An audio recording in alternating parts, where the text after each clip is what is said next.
স্বাগত জানাচ্ছি শিরোনাম নিউজ লাইভে। এই মুহূর্তে আমি দাঁড়িয়ে আছি রাজশাহীর তান্দর উপজেলার কোয়েলহাট পূর্বপাড়া গ্রামে। আমি এখান থেকে আপনাদেরকে একটি বিষয় জানিয়ে রাখি যে গভীর নলকূপের প্রায় 50 ফুট ভেতরে পড়ে যাওয়ার 20 ঘন্টা পেরিয়ে গেলেও 2 বছরের শিশু সাজিদকে এখনও উদ্ধার করা সম্ভব হয়নি। ফায়ার সার্ভিস জানিয়েছেন 35 ফুট গভীর গর্তে করে নিচের দিকে নামতে শুরু করেছে ফায়ার ফাইটাররা। বৃহস্পতিবার 11ই ডিসেম্বর ভোরে রাজশাহী ফায়ার সার্ভিসের সহকারী পরিচালক দিদারুল আলম জানান, 35 ফুট নামার পর শিশুকে না পাওয়া গেলে বিকল্প ব্যবস্থা নেওয়া হবে।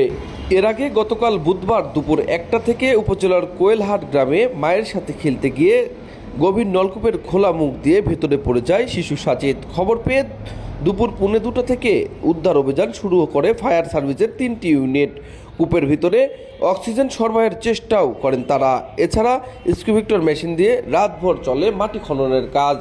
এ বিষয়ে এখন আমরা কথা বলবো যিনি এখানে ফায়ার সার্ভিসের কর্মরত দায়িত্বে রয়েছেন তার সাথে। 12 ইঞ্চি পাইপের যে গর্তটা আছে, 6 ইঞ্চি পাইপ ঢুকানোর পরে আনুমানিক 30-35 ফিটে যাওয়ার পরে আমাদের 6 ইঞ্চি পাইপটা নিচে নামে নাই। সুতরাং আমরা ওই পর্যন্ত গেলে আমরা আশা করি যে একটা ভালো রেজাল্ট নিয়ে আসতে পারবো।